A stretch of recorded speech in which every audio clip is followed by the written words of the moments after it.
MBA Show. When you hit play, we get down to business with our daily 10-minute business lessons for the real world.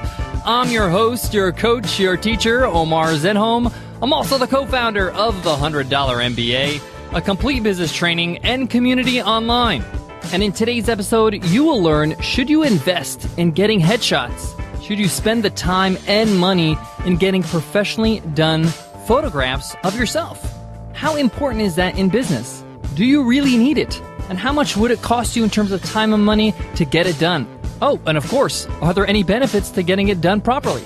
Does it mean more sales? Does it improve my bottom line? Well, we get into all of that in today's episode. So let's get down to business.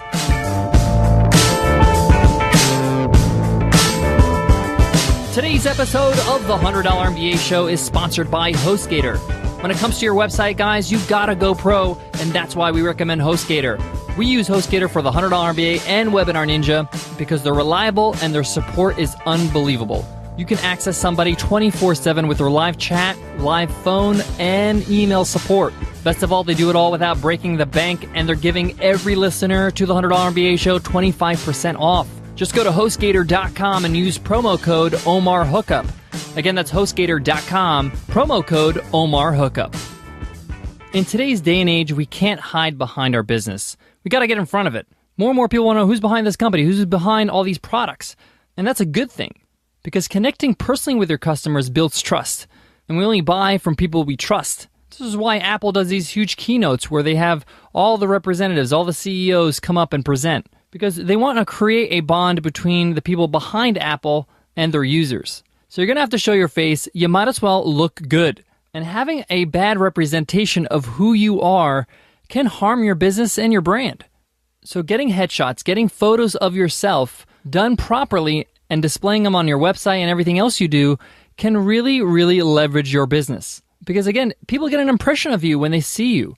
It's just human nature. We make judgments. If you're asking for people's money and your photo looks like a selfie that you took in the dark in your bedroom, people are just not going to trust it. They're not going to put in their credit card information. So having great looking photography on your website is a must in today's day and age. Now, that doesn't mean you have to pay big bucks. Let me give you a few pointers when it comes to getting some great photography of you for your business.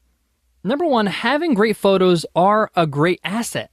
You can use it on your website, whether it's on your homepage or using it for call to actions, like getting people to sign up for your webinars, having it on your about page so people know who's behind this business, putting it on your thank you page so people can get a personal thank you from you. And of course, we can use these photos for social media, for our profile pics on Twitter and Facebook and everything else. If you're running ads on Facebook, having great photos of you really helps as well. And when I say you, it could be you and your business partner, it could be you and your teammates. So once you have these photos, you can utilize them in so many different ways. That's why they're such a great asset. You can also use it for what's called external branding. So say, for example, somebody wants to interview you for a podcast. They're going to want your photo so they can put it on their show notes page. And when you have a great photo of you, it's great branding for anybody on their website. If you're planning on doing any speaking in the future, those events and those places you're going to be speaking at, they're going to want your photo. They want a great headshot of you that will represent the person that's going to be on stage. So a couple of pointers when it comes to getting the right photo. First of all, you can go to a professional, of course. You can go to a studio and get it done, and it's not going to cost you an arm and a leg. I've seen people charge $100, $150, $200 for a set of great headshots. That's a great investment for your personal brand. And of course, there's more expensive options, but there's also options that you may not be looking at. Is there somebody in your family or friends that is a budding photographer? Someone who's really taking it seriously, not somebody who just has an iPhone. Somebody that knows about aperture and lighting and exposure and framing and all that stuff. There's a reason why professionals have professional quality photos. So even if they're a budding professional, you may be able to utilize their help and maybe give them some exposure and maybe even give them something or take them out to dinner.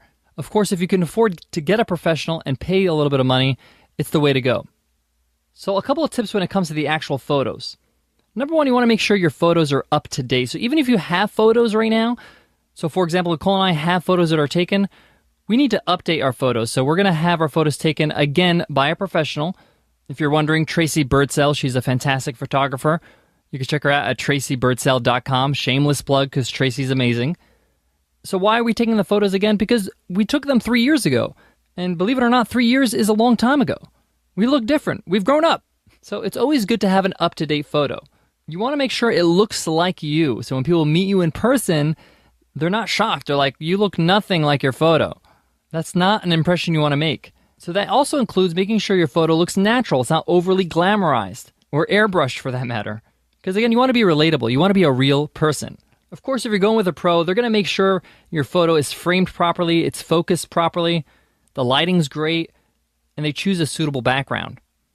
I recommend that you just be natural in your photos. Don't try to put it on. I know that we have to pose for photos, but great photographers will often have a conversation with their subjects, and they'll try to get them to laugh naturally. So try to have a conversation and try to be yourself.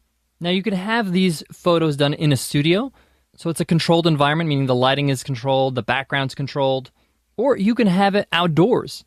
Maybe somewhere fun, somewhere you frequent. It could be in your workplace, your office, and maybe that workplace is a local cafe you frequent. Or your photo could be in public. A good example of this is if you go to Entrepreneur on Fire or EO Fire, you can see a picture of John Lee Dumas and Kate Erickson walking down the streets of San Diego. It's a great couple photo, and it's really natural. So overall, guys, having these headshots in your repertoire, having them on your website, having them for social media, having them for all the things I mentioned, makes getting headshots a great investment. Guys, I got more on today's topic, but before that, I got to give love to today's sponsor, Servata. Guys, I want to tell you about a rapidly growing startup that's reinventing how you get consumer research for every decision. It's called Servata. Whether you're testing creative, measuring demand for new products, tracking consumer trends, or anything else that requires any kind of decision, Servata is the way to go. Let me give you an example. Imagine you're debating a colleague about which logo to pick for a new product or discussing a consumer trend. They'll go by gut feel, while you'll use Servata to ask hundreds of highly targeted consumers overnight to give you hard data for your decision. You see, Servata's secret is a brand new tech that collects respondents via the scale of the web as opposed to slow and old-fashioned panels. The best part is, as the $100 MBA listener, you can name your own discount. Servata will match the respondents you purchase at no cost, with no limit. So if you need to reach 200 millennial females in Florida, you'll get 400 at the same price. 2,000 baby boomers in the Midwest, you'll get 4,000. All of you have a decision this week that requires reliable data. So why wait? To redeem this offer, visit Servata.com/MBA. That's SURVATA.com/MBA. Guys, to wrap up, I really highly recommend you invest in getting some really great headshots. Headshots of yourself, headshots with your business partner, headshots with your whole team. And remember, you can have fun with this. It doesn't have to be a daunting task or something that is boring. Show your personality. Show them how much you love what you do. And remember, this photo will be displayed in a lot of things that you use, from your website to your social media to your marketing materials. So make sure you get it done right, but most of all, get it done. All right, guys, that wraps up today's lesson. Thank you so much for listening. Guys, remember, on the weekends, we have Q&A weekends where we answer your question right here on the show. If you have a question you want to ask, just email us at contact@100mba.net. And as always, guys, we love iTunes ratings and reviews. Take 2 minutes after this episode and write us a review. Not only do you help us rank better on iTunes, but you also enter our weekly random draw to win a lifetime membership to the $100 MBA Training and Community. Every week we give away a free ride. It's our way to say thank you for showing us love on iTunes. All right, guys, I want to leave you with this. By getting a pro to do your headshots, you're recognizing a couple things. One is that it's a reality of your business. You need to represent your business. Two, you can't be a pro at everything. You're going to have to hire somebody else to do it right for you. So get a pro to do things for you, whether it's headshots, designing your website, or creating your app. If you're not a pro at it, if you have other strengths, focus on that. If you have the budget for it, find somebody who's better at it than you to do it for you. Of course, you can learn how to code your website, and sure, you can learn how to shoot photos. But do you have the time and the bandwidth to do that? Unless you're a photographer yourself and that's your business, then you need to focus on getting business done. All right, guys, I hope that advice helps, and I hope to see you in tomorrow's episode. I'll see you then, guys. Take care.